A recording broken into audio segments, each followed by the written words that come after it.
ANC reacts to latest naked Zuma painting and a breakthrough in the treatment of malaria. Good day to you. The ANC's called on artists to respect President Jacob Zuma and stop portraying him in an undignified manner. This after another painting, which depicts him with exposed genitals, has gone on exhibition at a gallery in Cape Town.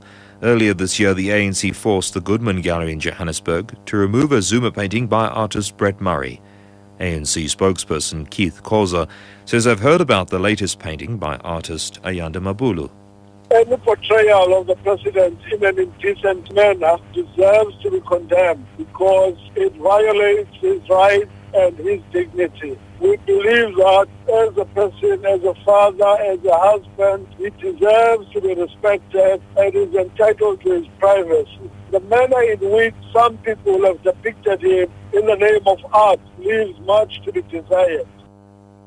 COSATU's General Secretary Zwelinzima Vavi has criticized the government for lacking the political will to address problems. He says some cabinet ministers are deployed because of political alliances rather than their skills. Vavi's told an investor conference in Johannesburg that South Africans are beginning to have little faith in current politics.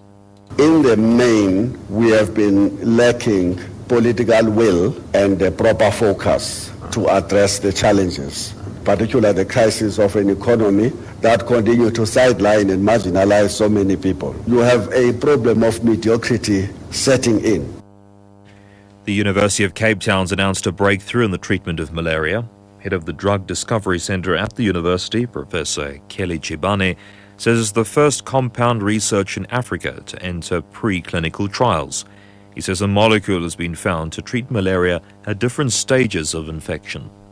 This molecule shows the potential for curing the disease with a single dose, and again at very low doses.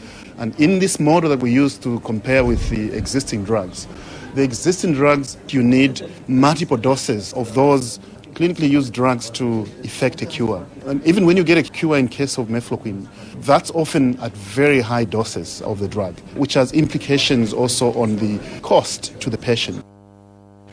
South African Airways says earnings so far this year are encouraging.